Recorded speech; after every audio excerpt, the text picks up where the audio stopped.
Fala, pessoas queridas, e nós estamos aqui em mais um episódio do Autismo e Superação. Eu sou Fini Andrade, sou psicóloga clínica, especialista em autismo e atuo há mais de 15 anos com pessoas neurodivergentes. Sou também diretora do Instituto Dimitri Andrade. Eu gostaria de fazer minha audiodescrição. Eu sou uma mulher declarada branca, tenho 1,58 m, cabelo castanho claro, olhos esverdeados. Hoje estou usando uma camisa bege de manga longas e uma calça preta com escarpão branco. Estou maquiada e uso um brinco de pérola. Eu estou muito feliz que estou recebendo aqui a Anne Kate, que é mãe atípica de Felipe, de 11 anos, e ativista, palestrante, e está também como delegada estadual da pessoa com deficiência de Pernambuco, enquanto Conselho da Pessoa com Deficiência. Seja muito bem-vinda, Anne Kate. Muito obrigada, Fia. É um prazer estar aqui com vocês, né? Vou fazer minha autodescrição para os que estão nos ouvindo. Eu tenho 1,72 m, sou declarada parda, né? Tenho os cabelos castanhos escuros com as mechas caramelo. Estou usando um blazer preto com uma blusa preta mesclada e uma calça azul escura e um escarpão preto e, né, que os olhos castanhos. E estou aqui maravilhada, né, para poder fazer parte desse podcast que tem um nome muito específico, né, que é Autismo e Superação, para falar, né, que o autismo ele não é realmente o fim, mas ele é o início de uma nova trajetória e que a gente pode sim superar a cada dia. Ai, que coisa linda, obrigada. Eu vi aqui também no seu currículo que você é coordenadora da instituição Amar em Jaboatão dos Guararapes, que é uma ONG de acolhimento à pessoa com deficiência, autismo e doença raras. Então, o que me chama a atenção é essa tua predisposição para acolher, para se conectar com as mães atípicas. E vou, além disso, representar essas mães. Me fala um pouco dessa maternidade atípica, que eu não tenho dúvida que foi combustível para te forjar essa fortaleza. Sim, né? Falar da maternidade atípica, né? Sou mãe de Felipe. Felipe, ele tem 11 anos de idade, né? Felipe é um autista nível 3, não oralizado, né? Junto com o diagnóstico do autismo de Felipe, temos o TDAH, né? Que é o transtorno de déficit de atenção e hiperatividade, e também associado temos o DI, que é a deficiência intelectual. Então, assim, falar de Felipe, para mim, é sempre uma alegria muito grande, porque eu sou grata a Deus, né, pela oportunidade que Ele me deu de ser mãe e de ser mãe Felipe. Então, toda a trajetória com o Felipe, ela é um grande aprendizado da minha vida, né, apesar de, né, dos desafios que o transtorno do espectro autista, ele traz na vida de Felipe, de que são muitos, né, porque ele tem o autismo nível 3, e aí a gente sabe que é um nível mais alto, que precisa de mais dedicação, que precisa de muito mais amor, de muito mais acolhimento. E é isso que eu tento fazer, né, através da vida do meu filho, que, assim, eu me sinto, né, agraciada por Deus por ter a oportunidade de ser mãe e de ser mãe Felipe, que, assim, eu acho que nunca na minha vida eu ia ter um amor tão grande por alguém e por esse filho que o Senhor me agraciou. Então, eu só tenho a dizer que Felipe, ele foi um divisor de águas na minha vida, através da vida dele, independente do transtorno do espectro autista, porque só o privilégio de nós sermos mães já é algo assim, né, surreal, né, é algo assim que transforma a nossa vida realmente. E você, querida, que nos ouve, antes de nos julgar, mergulhe na maternidade atípica. É isso mesmo, nós somos arrebatados. No primeiro momento, nos desacomodamos, temos dificuldade, choramos, nos enlutamos, mas quando saímos dessa tempestade de emoções, a gente se conecta, faz contato visual para os nossos filhos e a gente quer o melhor para eles e a gente só ama, escolhe todo dia sair de casa para dizer assim, você também pode. você também pode ressignificar a sua história. Para além do diagnóstico do seu filho, estamos aqui na bancada, duas mães atípicas, nível 3 de SUBOC. Os desafios são tremendos, mas a vontade de transformar o mundo para melhor acolher os nossos filhos e os seus filhos é maior ainda. Ana Kate, me fala de onde veio essa busca para ser voz e vez para a pessoa com deficiência. Então, Fina, veio justamente a partir do diagnóstico de Felipe. Né? Eu já tive toda uma dificuldade, né, de ter o diagnóstico dele. Né? Eu passei 1 ano e 6 meses na fila de espera, porque eu tive que buscar o diagnóstico dele a partir do momento que percebeu, né, as características, o atraso na fala, o atraso no desenvolvimento, procurando o médico que acontece. Vai para a fila do SUS. Então, passei 1 ano e 6 meses para poder fechar o diagnóstico do meu filho. Então, foi uma peregrinação, todo dia eu via rededinho, todo dia eu via, tipo assim, eu perdendo o meu filho pelos dedos e sem saber o que fazer, porque eu precisava do Sistema Único de Saúde e no meu município, que eu sou de Jaboatão, não tinha neutropediatra na QP, que é PUB-17, e a gente só tinha na nossa capital, no Recife, e aí eu fiquei lá esperando, e quando tive o primeiro contato com a neuropediatra, ela não fechou o diagnóstico dele, porque infelizmente foi até no limite. Ela disse assim, Ana, eu não posso ir atender, porque a gente só está atendendo o caso de urgência. E o seu filho condicionou, eu disse não. Ela disse, então, hoje eu não posso atender. Depois de 1 ano e 6 meses, eu esperando, achando que ia ter algum retorno, o que eu tenho é uma porta na cara, dizer que não vai poder atender meu filho. Então, naquele dia, eu saí do lado desolada, e aí pedi para ela me caminhar para algum lugar, ela me caminhou para o Getúlio Vargas, e no Getúlio Vargas, quando eu cheguei lá, depois de enfrentar uma bela de uma fila, a pessoa que me atendeu disse assim, olha, isso é em março. Ela disse assim, olha, a gente só vai abrir atendimento e vaga aqui em outubro. Então, estava 1 ano e 6 meses, só ia abrir vaga em outubro, era mais quase 6 meses esperando. Então, eu disse, meu Deus, e agora o que fazer? E ali chorei, caiu pranto, porque eu estava vendo a situação do meu filho com algum diagnóstico que eu não sabia o que era e quem era para ajudar no podia. Então, entrei em contato, orei ao Senhor e uma mãe disse, eu passo atendimento com a minha filha lá no Cabo, que já é outro município. Vai lá tentar. Então, nesse mesmo dia, eu saí do hospital, fui ao Cabo, e lá no Cabo eu consegui o atendimento para 3 dias depois, né? Aí 3 dias depois eu consegui essa consulta. E quando eu consegui a consulta, ao adentrar na sala com o Felipe, a neuropediatra, ela disse assim, ó, seu filho, e quem um transtorno de espectro autista, ela foi maravilhosa ao me dar assim, o diagnóstico, porque infelizmente a gente sabe que tem muitos profissionais que não são tão acolhedores na hora desse diagnóstico. E ela disse a mim, o de mim funcionou e de mim funciona até hoje. O seu filho, ele tem o autismo sim, mas o seu filho ele tem todo o potencial do 1. Não desista dele. E aí é o que eu tenho feito todos os dias. Não desistir de Felipe. E o que é que eu tenho feito? Impulsionado outras mães a não desistir de seu filho. Porque ele tem todo o potencial do mundo. E o que aquela doutora me falou naquele dia, eu saí de lá com a resíduo de papéis, que ela me indicou site, me indicou YouTube. Ela disse que eu promulgasse CRAS, disse que pelo SUS ia ser difícil, que eu tentasse benefício, que era para tentar por saúde. E aí eu saí dali já, porque no meu coração motivado, já dizendo, não, eu vou buscar, mas não vou conseguir. E aí comecei a bater as portas e as portas eram todas fechadas. Não tem atendimento, não tem. E aí foi da onde foi se tornando, né? Não tem, mas a mãe guerreira, filho, que às vezes as pessoas falam, né? Não tem atendimento, mas vai que ter. Aí comecei a estudar lei, comecei a ver o que é que tinha direito. E foi aí que foi surgindo a Ana ativista, a Ana juntando ofernões. Eu disse, não, a gente sozinho não consegue muita coisa.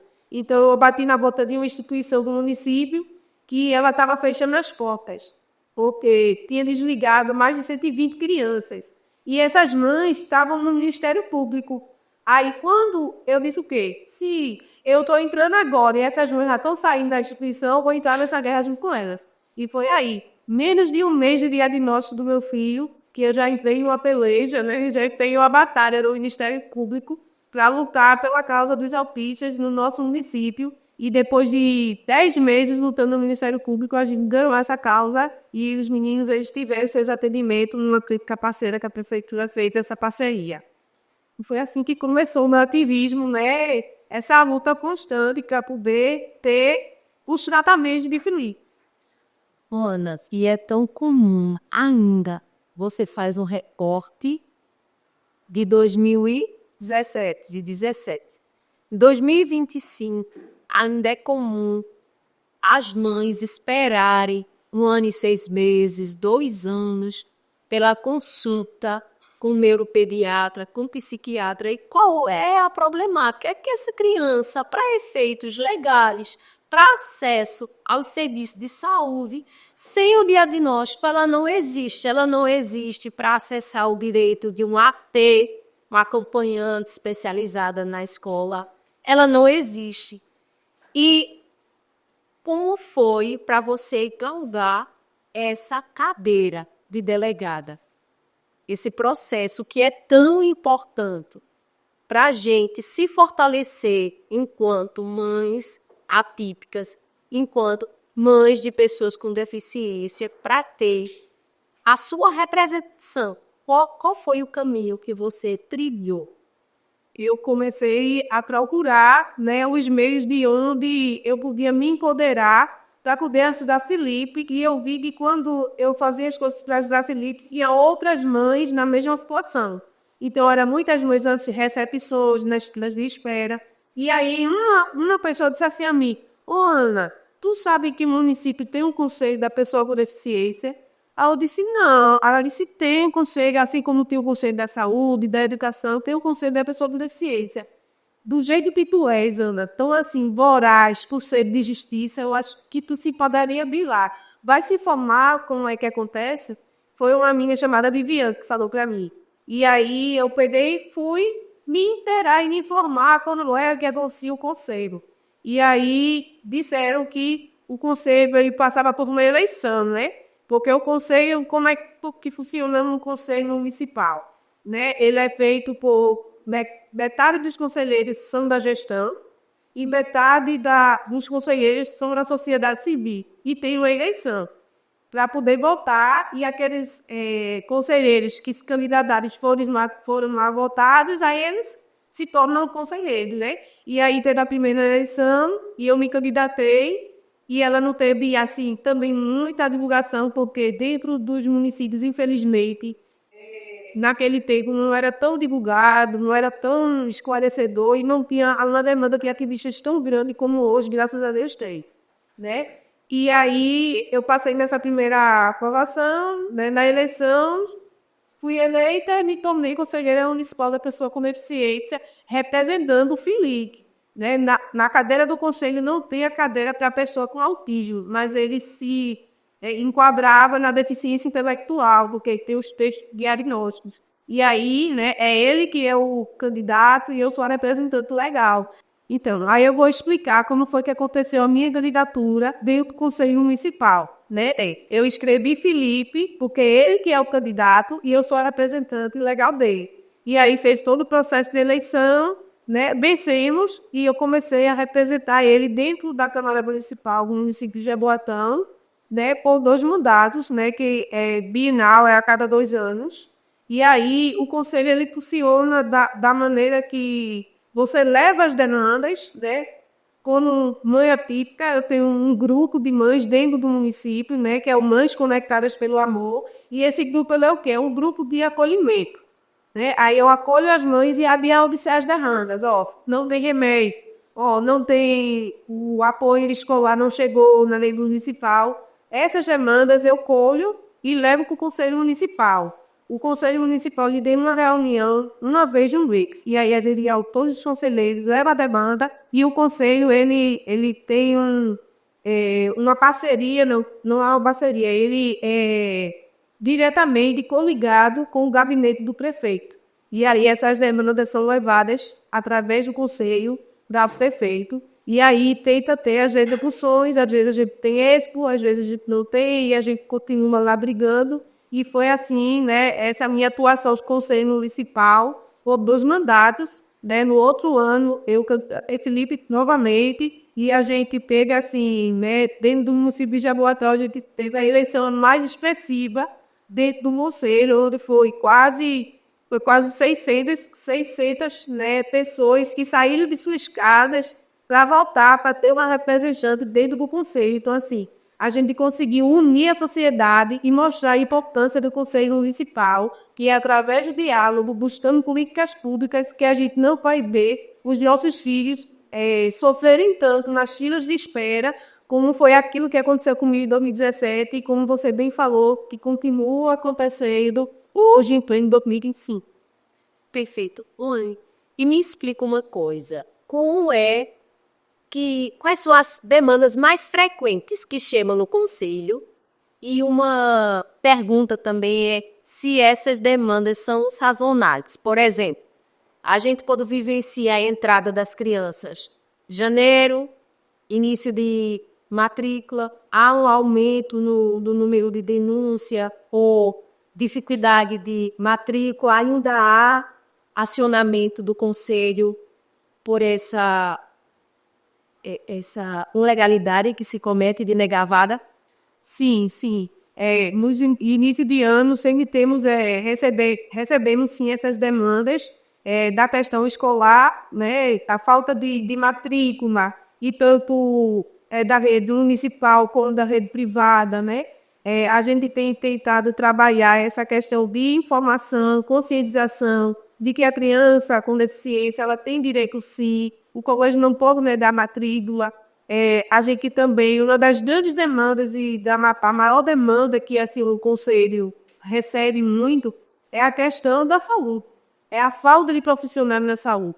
E quando a gente não consegue resolver essa demanda no Conselho, a gente parte para o Ministério Público, aí entra naquele que é ativista novamente, né, convocando a sociedade civil para a gente ir no Ministério Público, né, levando dados, né, com os dados mostrando a quantidade de mães que estão na fila de espera, a quantidade de crianças que estão sem fono, sem psicólogo, sem psicopedagogo, há mais de anos sem uma consulta com o neuropediatra, com o psiquiatra, e aí a gente sai da espera do conselho, porque vê que muitas vezes a demora é grande para se ter uma solução do problema, então a gente parte para o Ministério Público, para que o Ministério Público ele entre com essa intervenção e que a gente possa realmente estar sanando essa problemática dentro do município ou dentro dos municípios, né?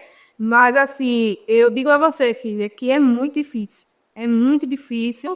E, assim, que muitas vezes a gente não consegue solucionar os problemas, né? A gente tem audiências que são, assim, esclarecedores, porque a gente convive com as mães, a gente vê a dor, a gente vê as mães realmente perdendo seus filhos. Por quê? Porque não tem os tratamentos, porque estão repetindo. Era crianças que eram nível 1, que se torna nível 2, que era nível 2, que se torna nível 3, e que era nível 3, que a cada família fica totalmente desestruturada, porque não teve o apoio, não teve o acolhimento, não passou pelo médico.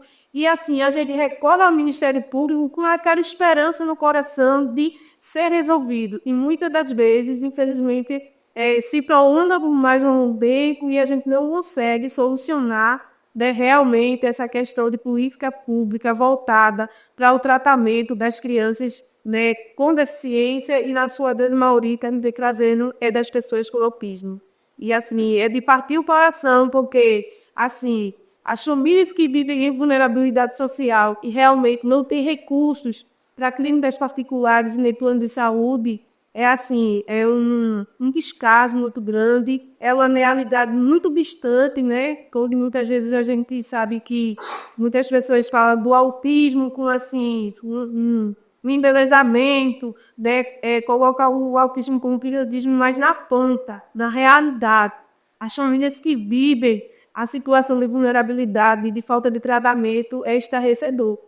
É de partir o coração que realmente conhece essa realidade. Então, por isso, né, que vê essa força. Porque quem vai reverberar a voz dessas mães que estão em casa, que muitas vezes não podem lutar pelos seus filhos. Então, eu tenho, né, esse ativismo como um chamado do Senhor para representar não só o Felipe, que eu gerei, né, mas que carrego essas mães no meu coração e cada um seus filhos, representando elas nas audiências públicas, no conselho, né, no Ministério Público e em todos os lugares ao qual o Senhor me permitir chegar e representá-los.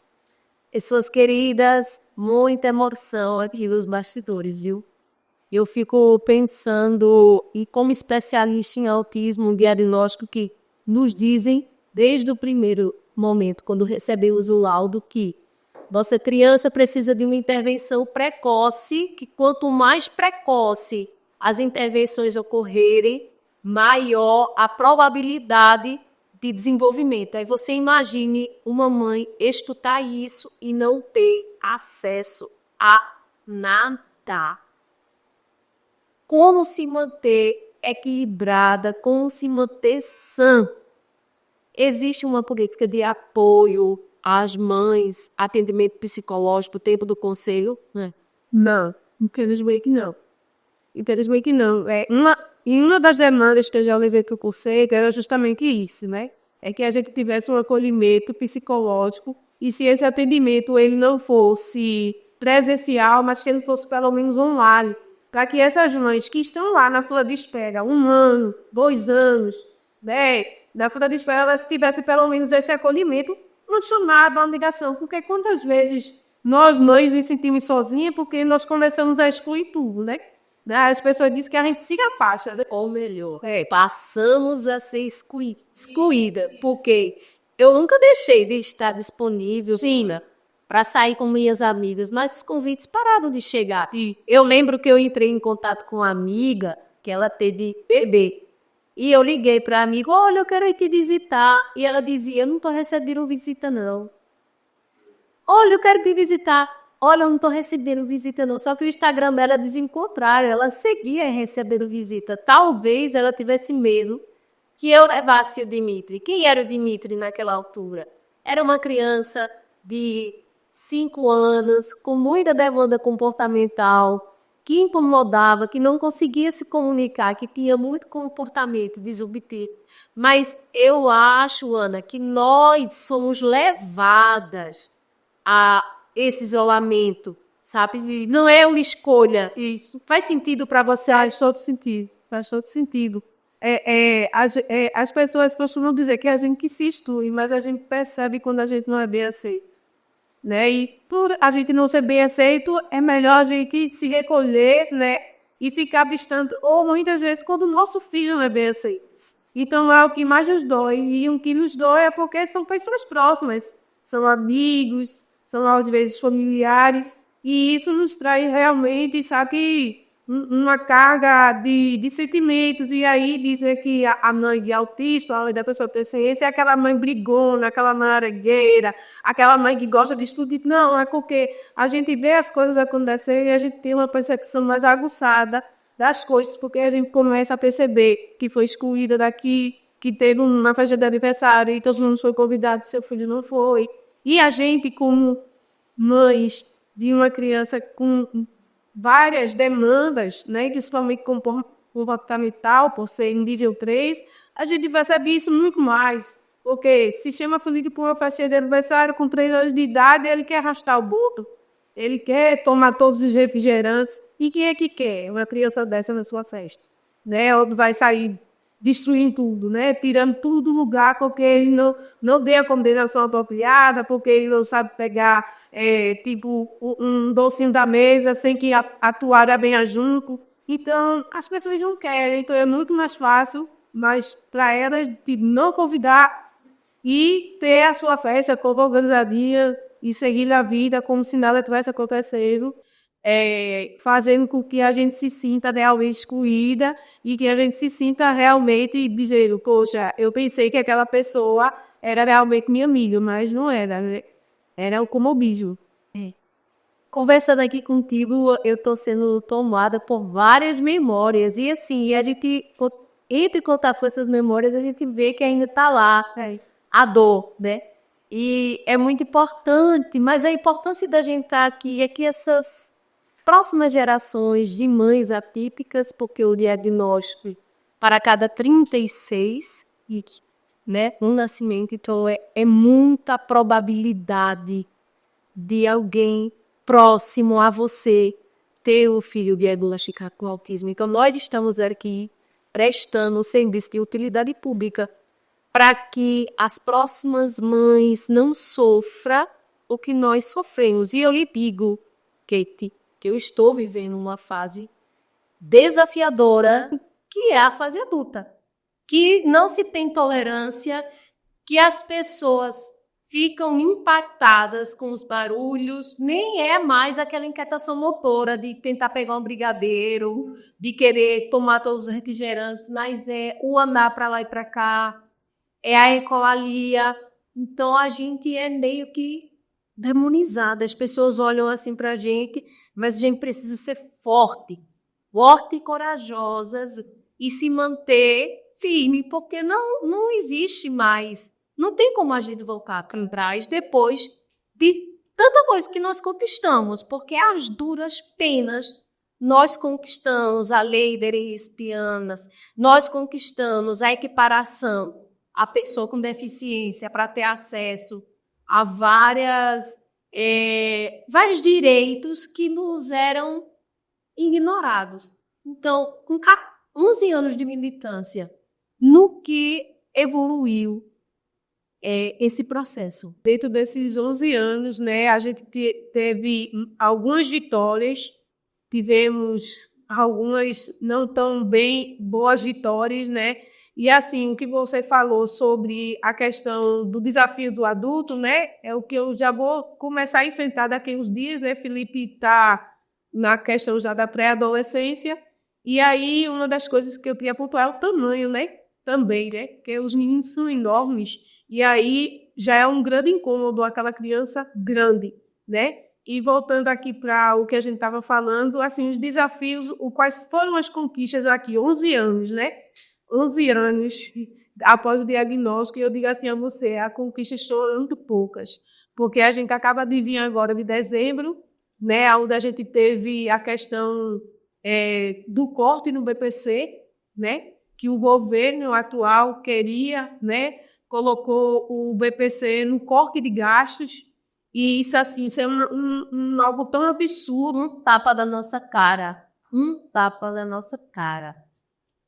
Assim, depois de tantas lutas, a gente com a LBI, a gente com alguns acessos, a gente, por mais difícil que seja, a gente consegue, né, ter essa construção de muitos ativistas no Brasil todo, se mobilizando. A gente tem esse direito assegurado aí em dezembro. Acho que em dezembro a gente teve uma enxurrada de tapas na cara, mostrando também que a gente tem que saber escolher, né? A gente tem que saber escolher, a gente tem que saber escolher os políticos e quem vai nos representar, porque queriam tirar o direito que já foi assegurado a duras penas. E aí eu falo dessas famílias que vivem em situação de vulnerabilidade sem esse benefício do BPC, que é o benefício de prestação continuada, para quem é declarado baixa renda, então tem uma comprovação daquela pessoa é baixa renda. Aquela pessoa não recebe o benefício por receber. Ela é comprovada, e a gente usa um termo muito no ativismo, que ela é comprovadamente miserável.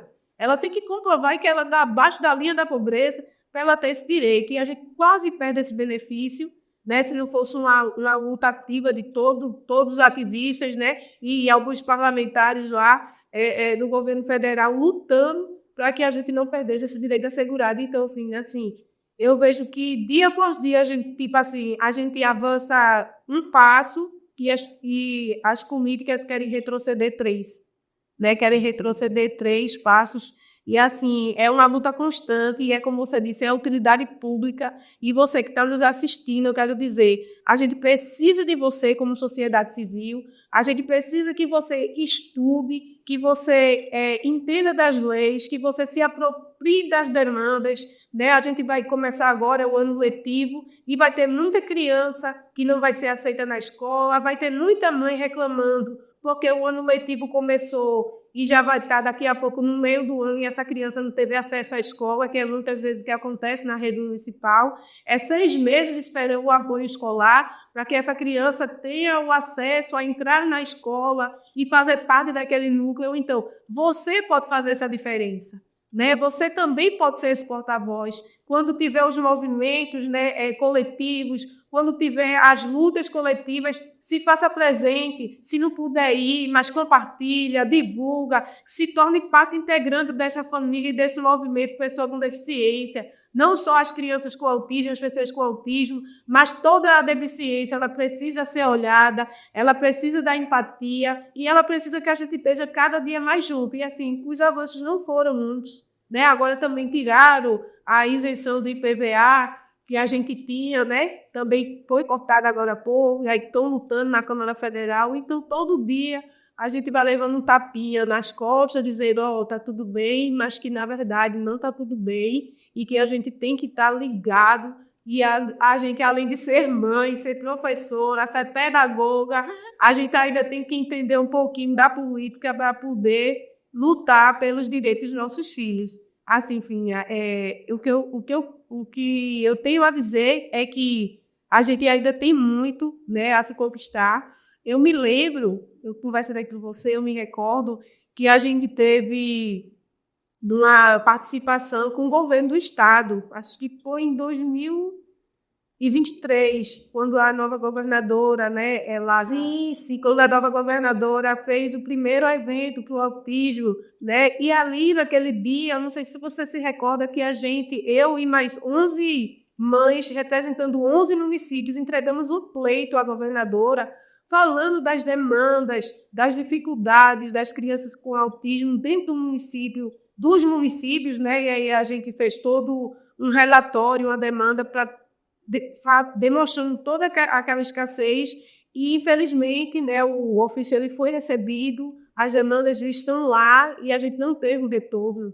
Né? Um pouco antes a gente estava falando da falta de atendimentos e de políticas públicas no município de Jaboatão, do Recife, mas a gente tem dados do TCE, do Tribunal de Contas. Compartilhe conosco, por favor. A gente tem esses dados do TCE, né, que ano passado, né, fez um levantamento, um censo, e a situação dos atendimentos para as pessoas com autismo no estado de Pernambuco é crítica. Está lá os dados, a gente pode estar compartilhando, né, filha? O link para você que está em casa, você está acompanhando, você saber como é que está a situação do seu município. Tem município, filha, que não tem nem a equipe multidisciplinar, né, na rede SUS. Isso. Então, assim, a gente precisa avançar muito, a gente precisa brigar muito, a gente precisa dialogar muito, a gente precisa lutar muito para que realmente as próximas gerações não passem nem um terço do que a gente passou lá atrás, mas que a gente vê que realmente precisa as coisas avançar muito ainda.